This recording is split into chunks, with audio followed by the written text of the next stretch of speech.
Hello students, welcome back to my YouTube channel geography गुरु।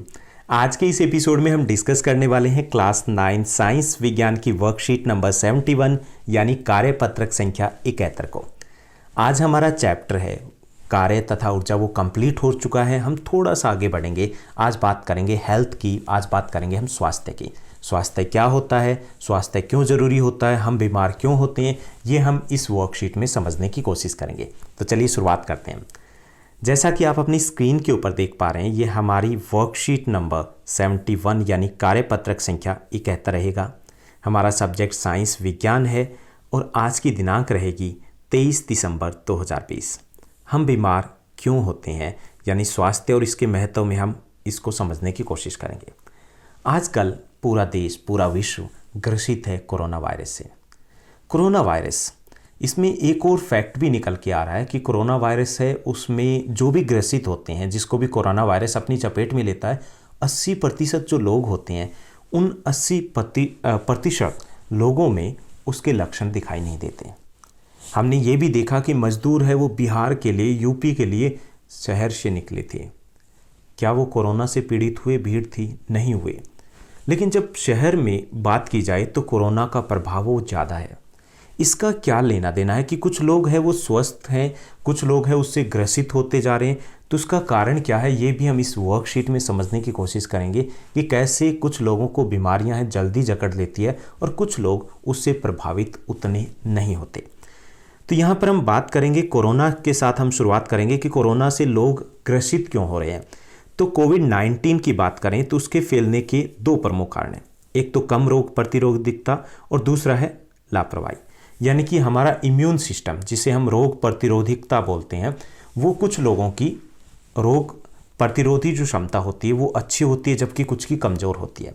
जैसे गांव की बात करें, वहाँ का खान पान है वो अलग होता है, या जो मजदूर हैं कार्य करते हैं फैक्ट्री में 12 से 14 घंटे कार्य करें, उनका इम्यून सिस्टम वो स्ट्रॉन्ग होता है। या जो मेहनतकश किसान होते हैं, वो किसान जो है वो आम तौर पे रात के जो कम टेम्परेचर होता है, गर्मियों में हाई टेम्परेचर होता है, उसमें भी खेतों में लगे होते हैं। छोटी सी बात हुई तो उसके लिए डॉक्टर के पास भाग के नहीं जाते, इसलिए उनकी जो रोग प्रतिरोधी क्षमता होती है वो ज़्यादा होती है, वो कम प्रभावित होते हैं कोरोना से। ऐसे ही जो छोटी सी बात के ऊपर डॉक्टर के पास भागते हैं, टेबलेट ले ली, तो रोग प्रतिरोधी क्षमता है वो कम हो जाती है। वैसे भी हम जो शहर में रह रहे हैं, बर्गर पिज़्ज़े वाली संस्कृति चल रही है, तो यहाँ पे कहाँ पे हमारा इम्यून सिस्टम होगा। तो एक तो कारण ये होता है कि रोग प्रतिरोधी जो क्षमता होती है वो कम होती है, वो लोग ज़्यादा प्रभावित होते हैं। दूसरा लापरवाही के कारण, लापरवाही भी एक बड़ा कारण है कि अगर हम एक दूसरे से सोशल डिस्टेंसिंग नहीं रख पा रहे हैं, जो शहर में थोड़ा ज़्यादा उसका प्रभाव दिखाई दे रहा है, तो इसका एक बड़ा कारण ये भी है।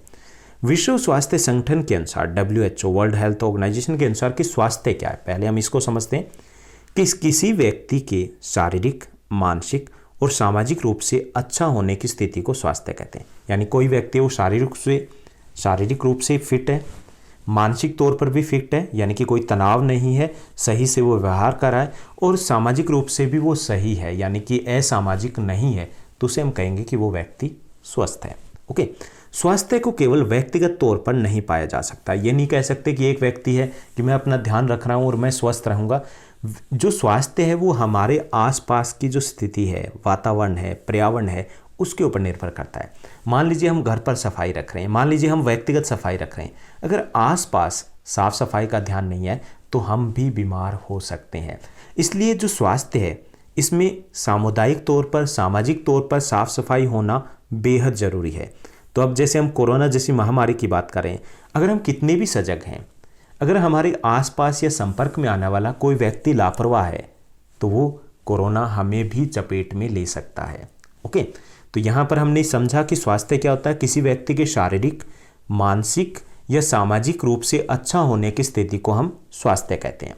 अब हम थोड़ा सा और देखते हैं कि जो स्वास्थ्य है उसके कौन कौन से घटक होते हैं। तो जो स्वास्थ्य है उसमें शारीरिक है, मानसिक है या सामाजिक स्वास्थ्य है वो शामिल होता है। मानसिक स्वास्थ्य का अर्थ होता है कि किसी भी प्रकार के मानसिक तनाव, चिंता से मुक्त हो। जैसे आपने देखा होगा कि कई बार हम ये बोल देते हैं कि नहीं, इससे माथापच्ची मत कीजिए, इससे बातें मत कीजिए कि ये तो पागल है, ऐसे हम बोल देते हैं जनरली। यानी कि वहाँ पर कहीं ना कहीं वो व्यक्ति तनावग्रस्त होता है और वो ठीक से बिहेव नहीं करता है, तो वो वहाँ पर मानसिक स्वास्थ्य यानी वो कमज़ोर है। उस व्यक्ति को हम स्वस्थ नहीं कह सकते। मानसिक तौर पर वो कमज़ोर है, मानसिक तौर पर है वो उतना सुदृढ़ नहीं है, मानसिक तौर पर वो सही निर्णय नहीं ले पा रहा है। दूसरा शारीरिक स्वास्थ्य की बात आती है कि हम जो शारीरिक तौर पर रोग मुक्त होने चाहिए और स्वस्थ होने चाहिए। अगर हमें किसी प्रकार की कोई समस्या नहीं है, कोई बीमारी नहीं है, रोग नहीं है, तो हम शारीरिक तौर पर स्वस्थ हैं। लेकिन एक चीज़ समझने वाली है कि स्वास्थ्य और रोग मुक्त होना दोनों अलग अलग चीज़ें हैं जिसकी हम बात करने वाले हैं। तो एक तो मानसिक स्वास्थ्य इसमें शामिल होता है, यानी कि मानसिक तौर पर हम फिट होने चाहिए। दूसरा शारीरिक तौर पर भी फिट होने चाहिए। और तीसरा सामाजिक स्वास्थ्य, कि जब व्यक्ति अपनी आवश्यकताओं को पूरा करने के लिए लोगों से मेलजोल और संवाद कर सके तो उसे कहेंगे कि सामाजिक स्वास्थ्य भी ठीक है। जैसे काफ़ी सारे ऐसे लोग भी होते हैं जो समाज में हर किसी से झगड़ा करते हैं ना, हर किसी से मिलजुल कर नहीं रहते हैं, किसी से बात करने का तौर तरीके नहीं पता होते, तो हम उसको ये कह सकते हैं कि सामाजिक स्वास्थ्य उसका ठीक नहीं है। ओके, तो इसके 3 पक्ष होते हैं, मानसिक, शारीरिक और सामाजिक स्वास्थ्य। अब इसमें स्वास्थ्य की बात करें तो स्वास्थ्य और रोग मुक्त होने में अंतर होता है। कभी कभी रोग मुक्त होने पर भी कोई व्यक्ति अस्वस्थ हो सकता है। जैसे एक अच्छा गायक है, यदि किसी दिन बीमार नहीं है, वह ठीक से नहीं गा सकता, तो उसे हम कहेंगे अस्वस्थ, कह सकते हैं। ये शायद आपको समझ में ना आए, हम आसान सा एग्जाम्पल ले सकते हैं। जैसे कि किसी को फीवर हुआ, बुखार हुआ, अब वो ठीक हो चुका है, लेकिन वो स्वस्थ नहीं है क्योंकि कुछ दिनों तक वीकनेस, उसको कमजोरी महसूस हो रही है। तो यहाँ पर वो रोग मुक्त तो है लेकिन स्वस्थ नहीं है। तो इसलिए स्वास्थ्य और रोग मुक्त होना दोनों अलग अलग चीज़ें हैं, इनमें अंतर होता है। अब हम थोड़ा सा और आगे बढ़ते हैं। हमने स्वास्थ्य की बात कर ली कि स्वास्थ्य का अर्थ होता है कि अगर हम शारीरिक तौर पर, हम मानसिक तौर पर, सामाजिक तौर पर अच्छी महसूस करें तो हम स्वस्थ हैं। और रोग मुक्त होना और स्वस्थ होना दोनों अलग अलग चीज़ें हैं। अब हमें बात करनी है कि स्वास्थ्य के लिए क्या क्या आवश्यकता है, यानी कि अगर हमें अच्छा स्वास्थ्य बनाए रखना है तो इसके लिए क्या क्या आवश्यक होगा। तो स्वस्थ और व्यक्ति जो संतुलित है वो आहार हमें लेना चाहिए। स्वस्थ आहार उसका सेवन करना चाहिए। जैसे हमें खुले का भोजन है, खुले में जो भोजन होता है, फास्ट फूड, स्ट्रीट फूड जो खाते हैं, उससे बचना चाहिए। हमें स्वच्छ ताज़ा जो सब्जियां हैं, फल हैं, जो मौसमी फल हैं, उनका प्रयोग करना चाहिए। इसके साथ साथ जो फल आ रहे हैं वो कहाँ से आ रहे हैं, इसका भी ध्यान रखना ज़रूरी है। व्यक्तिगत और सामाजिक स्वच्छता का ध्यान रखना भी ज़रूरी है। व्यक्तिगत मतलब हम अपनी साफ सफाई का ध्यान रखें, और ऐसे ही समाज का, आसपास का माहौल भी साफ होना चाहिए, ये भी ज़रूरी है अच्छे स्वास्थ्य के लिए। तीसरा, सक्रिय जीवन शैली, नियमित व्यायाम, स्वास्थ्य के प्रति जागरूकता होनी चाहिए। अगर हम सक्रिय नहीं है, एक्टिव नहीं है, घर पर ही खा लिया, उसके बाद टीवी देख लिया, बस वहीं लेटे रहें, एक्टिव नहीं है, हम व्यायाम नहीं करें, हम ऑफिस में नहीं जा रहे हैं, सिर्फ घर पे ही रह रहे हैं, तो उस वक्त भी हमारा स्वास्थ्य प्रभावित हो सकता है। तो हमें एक्टिव रहना ज़रूरी है। चौथा है कि अच्छा शारीरिक और सामाजिक वातावरण, यानी इसमें स्वच्छ आसपास, अच्छी स्वच्छता, उचित कमरा, जो कचरा प्रबंधन है, स्वच्छ जल है, ये सब कुछ शामिल रहेगा। यानी आसपास का वातावरण है उसमें जो सुविधाएं हैं वो भी बेहतर होनी चाहिए। आसपास साफ सफाई होनी चाहिए, कचरे का प्रबंधन ठीक से होना चाहिए हमारे आसपास, स्वच्छ जल की सप्लाई होनी चाहिए। अगर ये सब कुछ है तो हमारा स्वास्थ्य बेहतर हो सकता है। मान लीजिए कि हमारे पास हम सब कुछ अच्छा करें, पानी है वो अच्छा नहीं पी रहे हैं, तो भी हम प्रभावित होंगे। पांचवी जो आवश्यकता होती है अच्छे स्वास्थ्य के लिए वो है कि अच्छे भोजन की उपलब्धता हेतु अच्छी आर्थिक स्थिति। भोजन खाना और अच्छा संतुलित आहार खाना दोनों अलग अलग चीज़ है, क्योंकि पौष्टिक भोजन जरूरी होता है अगर हमें हेल्दी रहना है। अब पौष्टिक भोजन और भोजन, अब जिसके लिए 2 वक्त के भोजन का जुगाड़ करना, उसका बंदोबस्त करना अगर मुश्किल हो तो वो पौष्टिक भोजन कहाँ से सोचेगा। तो उसके लिए ज़रूरी है अच्छी आर्थिक स्थिति होनी, आय होनी भी ज़रूरी है अगर हमें स्वस्थ रहना है। तो ये कुछ बातें थी कि जो ज़रूरी होती है अगर हमें अपना स्वास्थ्य अच्छा रखना है। उसके बाद बात आती है कि अच्छे स्वास्थ्य का महत्व क्या है, अच्छे स्वास्थ्य क्यों ज़रूरी है। तो पहला तो यह कि इससे हमारी कार्य क्षमता को बढ़ाता है। अच्छा स्वास्थ्य, कार्य क्षमता है वो बढ़ती है, यानी कि हम अपनी गतिविधियों को बेहतर कर पाते हैं। अगर हम फिट हैं तो हम जॉब अच्छे से कर पाएंगे, अगर हम फिट है तो कोई प्रोडक्टिव वर्क है वो कर पाएंगे, इससे हमारी आय भी बढ़ेगी और हम और ज़्यादा फिट रहेंगे। दूसरा ये है कि अच्छे स्वास्थ्य से क्या होता है कि हमें आसानी से सामाजिक और मानसिक दबाव का सामना करने में मदद करते हैं। यानी कोई भी समस्या आती है तो समस्या को हम हल बेहतर तरीके से निकाल पाते हैं क्योंकि हम स्वस्थ हैं। जब हम बीमार होते हैं तो चारों तरफ नेगेटिविटी आती है, नकारात्मक विचार आते हैं, हमें लगता है कुछ नहीं हो सकता। और जब हम स्वस्थ होते हैं तो जो असंभव सी चीज़ दिख रही थी वो भी हमें संभव लगने लगती है। और तीसरी जो अच्छे स्वास्थ्य का महत्व है कि वो ये है कि हमारे जीवन को आनंदमय बनाता है। हम खुश रहते हैं, हम खुश रहेंगे, परिवार खुश रहेगा, समाज खुश रहेगा। और अगर हम प्रसन्न हैं, खुश हैं, तो हम देश के और समाज के विकास में और बेहतर तरीके से योगदान दे पाते हैं। तो इसलिए स्वस्थ रहना बेहद ज़रूरी है। तो ये थी हमारी आज की वर्कशीट का कंटेंट। अब हम प्रश्नोत्तर की तरफ बढ़ते हैं। आज की इस वर्कशीट में कुल 4 क्वेश्चन दिए गए, 4 प्रश्न दिए गए। पहला जो प्रश्न दिया गया कि स्वास्थ्य क्या है, इसका महत्व लिखिए। तो पहले हमें बताना कि स्वास्थ्य है क्या और उसके बाद इसका महत्व लिखना है। तो किसी व्यक्ति की शारीरिक, मानसिक और सामाजिक रूप से अच्छा होने की स्थिति को स्वास्थ्य कहा जाता है। यानी कि कोई व्यक्ति उसकी शारीरिक तौर पर या मानसिक या सामाजिक रूप से अगर अच्छा है तो उसे हम कहेंगे कि वो स्वस्थ व्यक्ति है।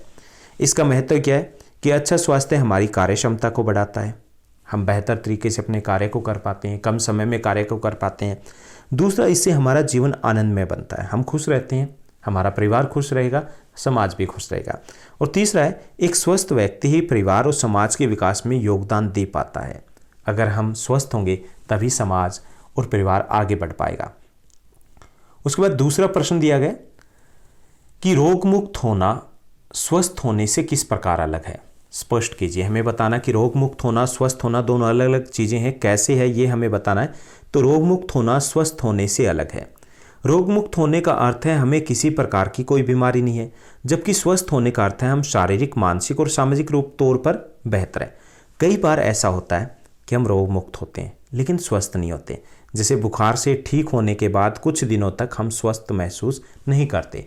या ऐसा भी हम कर सकते हैं कि हमारे मोहल्ले में कोई व्यक्ति रह रहा है, वो हर किसी से झगड़ा करता है, अपने परिवार से झगड़ा करता है, उसको कोई बीमारी नहीं है, रोग नहीं है, तो वो रोग मुक्त है लेकिन सामाजिक तौर पर वह स्वस्थ नहीं है। उसके बाद तीसरा प्रश्न दिया गया कि अच्छे स्वास्थ्य के लिए ऊपर दी गई प्रमुख आवश्यकताओं के अतिरिक्त क्या कुछ अन्य आवश्यकताएं भी हो सकती है, सोचकर हमें बताना है। तो अच्छे स्वास्थ्य के लिए हमें कई सारी आवश्यकताओं की बात की थी, उनके अलावा क्या हो सकती है ये हमें बताना है। तो एक पहला जो रहेगा कि हमें समय पर सोना और सुबह जल्दी उठना चाहिए। दूसरा, हमें दिन में कम से कम 6 से 8 गिलास पानी पीना चाहिए। तीसरा, हमें अधिक फास्ट फूड खाने से भी बचना चाहिए, इससे हम और बेहतर तरीके से और अच्छे तरीके से स्वस्थ रह पाएंगे। चौथा प्रश्न दिया गया कि स्वास्थ्य का मानसिक, सामाजिक व भावनात्मक पहलू क्या है, स्पष्ट कीजिए। हमने बात की थी स्वास्थ्य की, और स्वास्थ्य में हमने शामिल किया था कि जब कोई व्यक्ति मानसिक तौर पर, सामाजिक तौर पर या भावनात्मक तौर पर अच्छा है तो उसे हम स्वस्थ कहेंगे। तो ये है क्या? तो मानसिक स्वास्थ्य का अर्थ है व्यक्ति मानसिक तनाव से ग्रस्त नहीं होना चाहिए। मानसिक तनाव से अगर वो ग्रस्त है तो व्यक्ति स्वस्थ नहीं है, अगर वो चिंतित है तो। सामाजिक स्वास्थ्य का अर्थ है व्यक्ति अपनी आवश्यकताओं को पूरा करने के लिए सामाजिक मेलजोल और संवाद करने में सक्षम हो। अगर वो मेलजोल नहीं रख पा रहा है, लोगों से मिलना जुलना पसंद नहीं करता है, तो वो असामाजिक होगा, यानी उसका सामाजिक स्वास्थ्य ठीक नहीं है। तीसरा, भावनात्मक स्वास्थ्य का अर्थ है कि व्यक्ति भावनात्मक तौर पर मजबूत और संतुलित होना चाहिए। अगर उसको जैसे बहुत जल्दी गुस्सा आता है या वो बहुत अधिक किसी चीज़ को पॉजिटिव महसूस करता है, लगाव महसूस करता है, तो ऐसा व्यक्ति को हम कहेंगे कि वो भावनात्मक तौर पर स्वस्थ नहीं है। तो ये थी हमारी आज की वर्कशीट जिसमें हमने स्वास्थ्य को समझा, स्वास्थ्य क्या होता है, उसके विभिन्न पहलुओं को समझने की कोशिश की। आपके सभी प्रश्नों के उत्तर मिल गए होंगे। अगर आपको ये वीडियो अच्छी लगी तो इसको अपने फ्रेंड्स के साथ शेयर करना और इस वीडियो को लाइक करना मत भूलिएगा। Thank you, bye bye, have a nice day.